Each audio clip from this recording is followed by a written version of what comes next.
Hi everyone, welcome back to EndisEnglishNotes.com, where today we're going to look at cultural context in The Handmaid's Tale.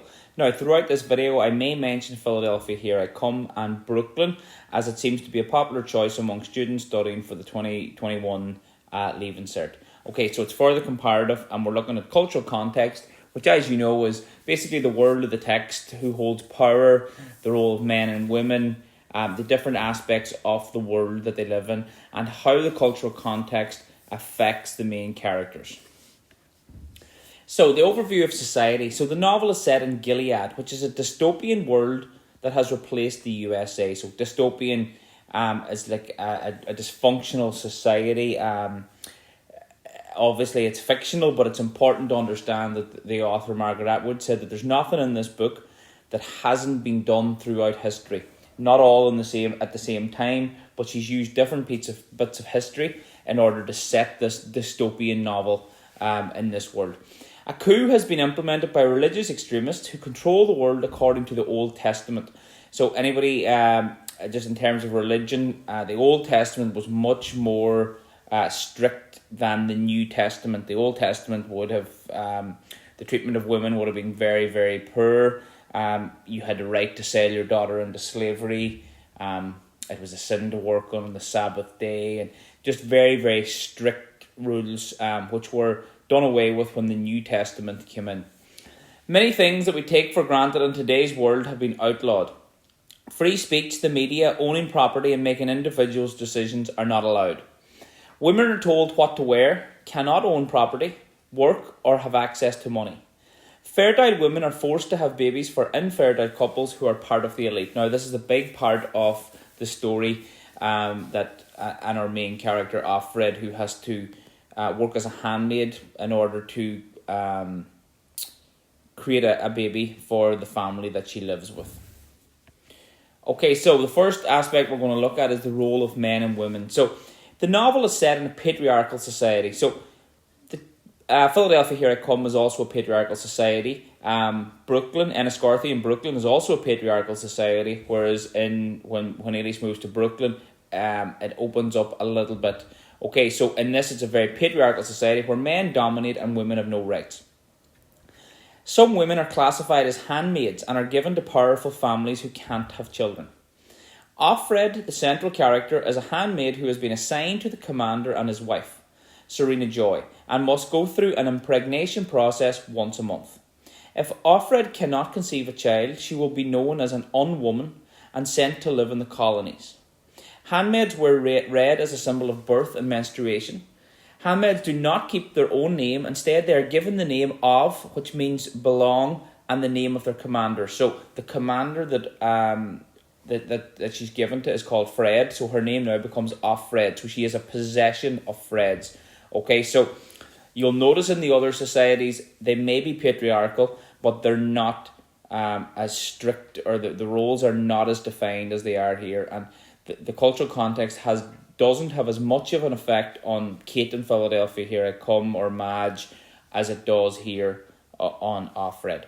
Okay, so I suppose if you think about even in today's world, the way the mother and baby Homes report came out there, and I suppose a tragic piece of history in our own history that was highlighted this week.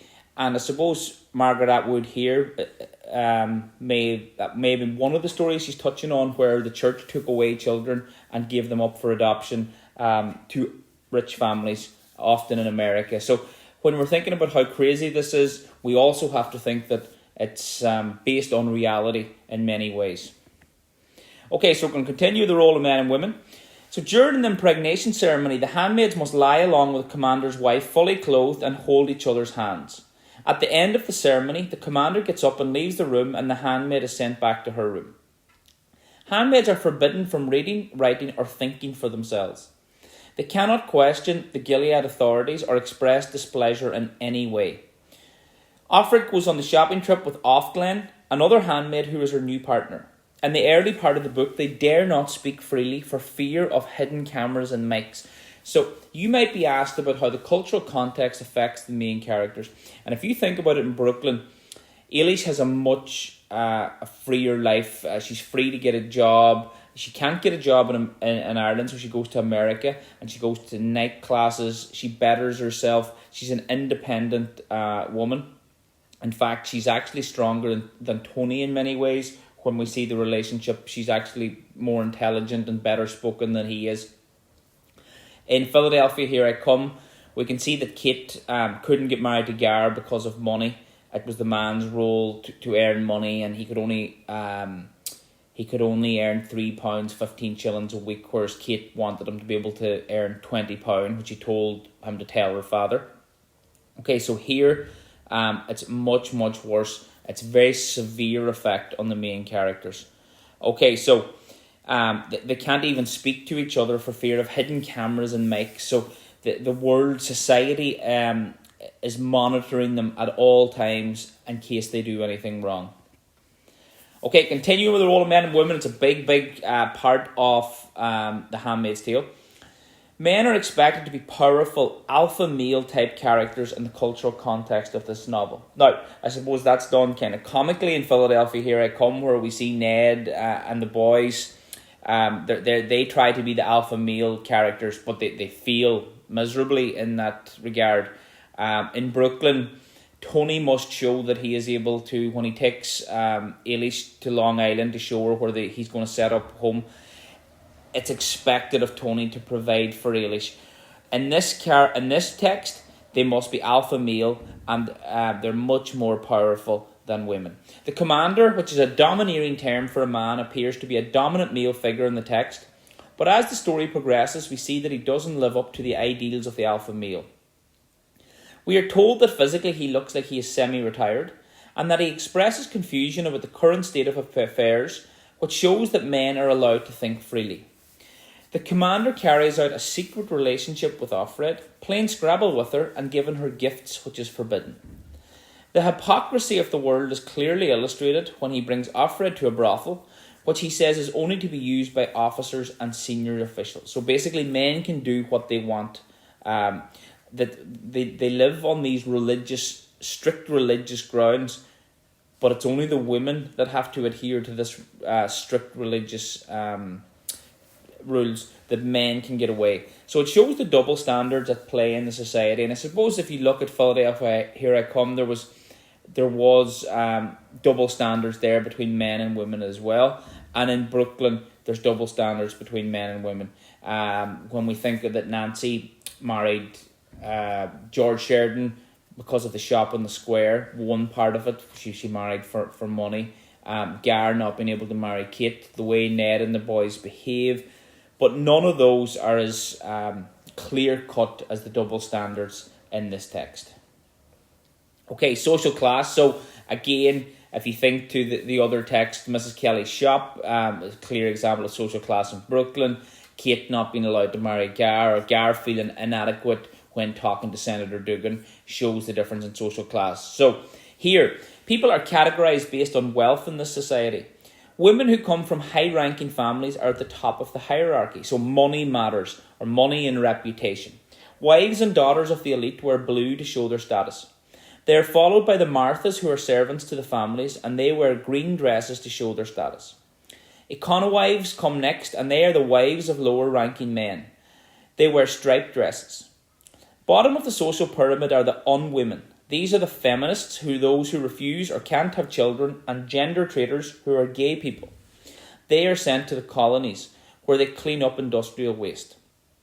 The handmaids wear red, which to some signifies moral weakness, as they had a choice to go to the colonies, but chose to be handmaids instead. So now, the other two texts, there's a clear difference in social class, but here we actually colour code them. So we see how strict this society is, that you are colour coded according to your class. At events like weddings, for example, women are assigned areas based on their position in society. The wives and daughters are placed on the right, while the galleries above are for low-ranking women. The handmaids are cordoned off in the middle. Houses and material goods are an indicator of social status and wealth. Offred's sparsely furnished room is an indicator of her low social status, and is in contrast to the rest of the house, which is built for a rich family. If you want to go back to Philadelphia, Here I Come, when Gar's aunt and uncle come home, they constantly talk about all the objects that they have in America, all the material wealth. And in fact, when Gar says he's going to come back, he's going to have a big car to show. He's going to have a big car to show off to Kate. So he in his mind, social class is to do with material wealth and goods, and in order to show Kate what she missed out on, he has to come back with a big car. So you'll see it here as well. The commander has a car and a house that are representative of his place in society. Offred mentions that lesser men drive lesser cars, and that can be linked back to Gar and his car, that he wants it to be this big car as a status symbol. The soldiers, or guardians as they are known, are also of a low social class, as they are forced to acknowledge the handmaids when they pass. Okay, religion, obviously, because this is set in with the rules from the Old Testament, religion plays a massive part. And if you think, Philadelphia, Here I Come, we see religion play a part. Canon Michael Byrne comes in, they say the rosary. Religion plays a big part, and we actually see quite a negative view of religion, because the canon, SB's crying out for spiritual help, but the canon just ignores him and carries on with his general mutterings. But in Brooklyn, we see a very positive influence of religion. We see the men being fed on Christmas Day. We see the work of Father Flood in taking Ailish to Brooklyn and paying for night classes. Now, the fact that he pays for night classes from some rich guy who went to confession shows the power of religion, but it shows that Father Flood is using his role in a positive way. Here, religion is seen in a very, very negative light. Religion is a key part of the cultural context of the text. The oppression of women is in line with the views of the followers of the Old Testament. So basically, they justify their actions because they have been written down in the Old Testament from thousands of years ago. The idea for handmaids comes from a story in the Bible from Genesis 31:3, where Rachel offers her maid to her husband so that she can have children for them. So Rachel wasn't unable to have a child, so she offers her maid to her husband so that she can have children for them. So surrogate mothers, I suppose, it's been happening for centuries. And as I said about the mother and baby homes, the controversy around it as well as, and Margaret Atwood, as I said at the beginning, she bases this world on different facets of things that happen throughout the world at various points to women, and they didn't all happen at one time. But it's important that she's not making this up. She's not coming up with this crazy idea, and it's a kind of a warning about where we're going back to as well. When you see things like happening at Capitol Hill last week, and extremists trying to overturn the government, and you start to think of this novel and think it's not that far-fetched that this could happen. The fact that what they are doing has the approval of the Bible, it actually doesn't, gives the authorities a respectability they do not deserve. Now, this is important because they're quoting things, and I suppose you can link this back to today's world as well. COVID, people are quoting COVID facts that aren't facts, and in fact, a lot of news agencies are having to debunk myths constantly because people put up posts on social media, and they give them an air of justification or an air of being right by the fact that there's some professor in Eastern Europe who has a paper on this, and very often, if this is investigated further, it's completely wrong. But it shows as a society we don't pay that much attention. We willingly believe. If you see the amount of people online who believe what they read based on a quote from somebody who seems to be legitimate, it shows that we could very easily be hoodwinked into this type of society. The aunts use the Bible to indoctrinate the handmaids at the red centres, which are basically prisons for those preparing to be handmaids. Offred, when she has stopped trying to cross the border, is sent to a red centre where the aunts brainwash the women. Okay, we hear of some of the rituals the women are forced to endure, and we also hear how Janine confesses to an abortion at 14 after being gang raped. The aunts ask her whose fault it was before shouting, "Her fault, her fault, her fault."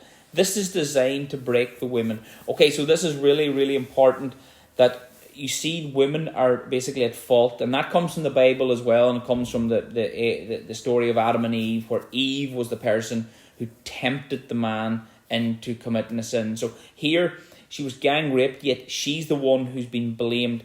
And you'll see this in our own society where with the Me Too campaign and different things, that very often women are blamed, and very often they don't report things because they believe that society will judge them as if it was their own fault. So Margaret Atwood's obviously making a point here about how we do this to women, and the aunts here are shouting that it was her fault. There's no mention of the fault of men, and in fact I'm going to bring in Eclipse by Patricia Burke Brogan, who's again with the woman in the St. Paul's Home for Penitent Women who are pregnant, and again it's their fault. Nellie Nora, for example, was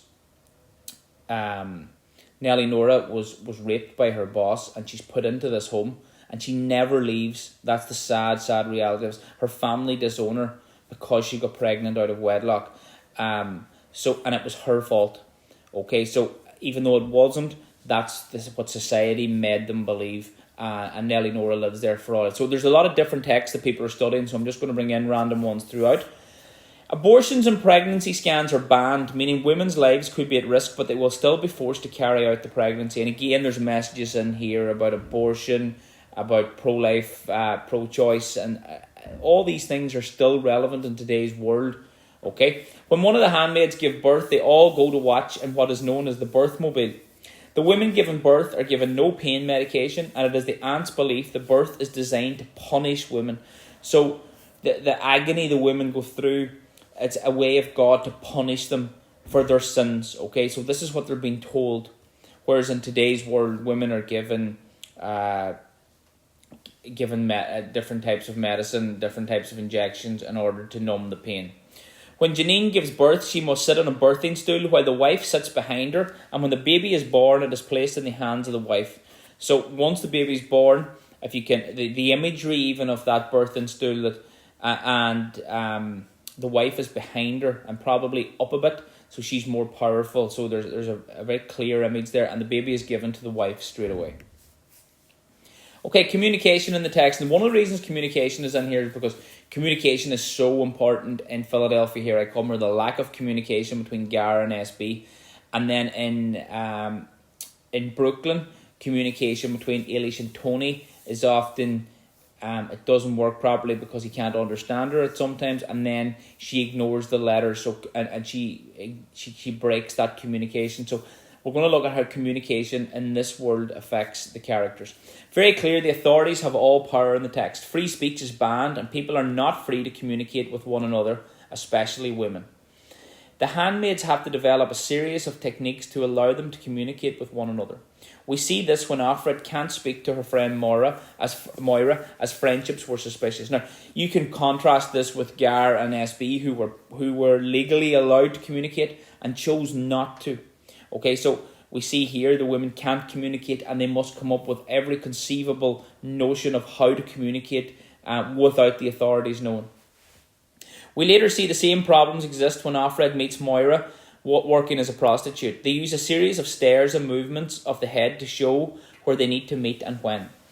The fact that the last chapter tells us that Offred recorded these events on a tape for us to hear how society treated them, which shows just how hard it was to communicate in the world of the text. Okay, so just going to quickly look at the other text, the role of men and women. Gar and Kate, very specific general roles, not quite as severe as The Handmaid's Tale. Eilish has to live up to certain expectations in Brooklyn, but not as severe either. So if you think about in Mackio's, women weren't allowed to bring men home to the boarding house. One of the women in the boarding house was divorced, and Eilish asked if she ever wanted to get married, and she said of course she wanted to get married because she wanted her own house. So she, in her mind, in order to get by in life or to excel or to succeed, you had to be married. Social class, a lot of similarities. Gar can't ask Kate to marry Kate because of his social status. Aunt Lizzie shows that material goods signify your social class. Mrs. Kelly's shop was a microcosm of how people were treated in Ireland according to class. Brooklyn was different. Brooklyn was very different. Bartocci's, everyone was treated the same. Very, very different to Miss Kelly's shop. So in The Handmaid's Tale, we see social class is very clear. They're colour-coded according to their social class. Religion. The rosary shows how important religion was in Philadelphia, here I come, as well as the canon trying to sack Master Boyle. It's seen in a negative light. Whereas in Brooklyn, Father Flood shows how the church can do good for people like Eilish. Okay, communication. Ironic that people were able to communicate in Philadelphia, here I come, but chose not to for fear of embarrassment. Eilish's family communicated much better, but not as well as Tony's Italian family. So they were so expressive in the way they communicated with one another. And even Tony's very quick to tell Eilish he loves her, and just that Irish, within the Irish psyche, how we're very slow to show emotion compared to Italians. Okay, so that's the end of the video. I hope that has helped you your understanding of cultural context in The Handmaid's Tale. Please hit like if you like the video, and share with anyone else who you think might find these Leave Insert videos useful. Please go to endasEnglishNotes.com for more videos.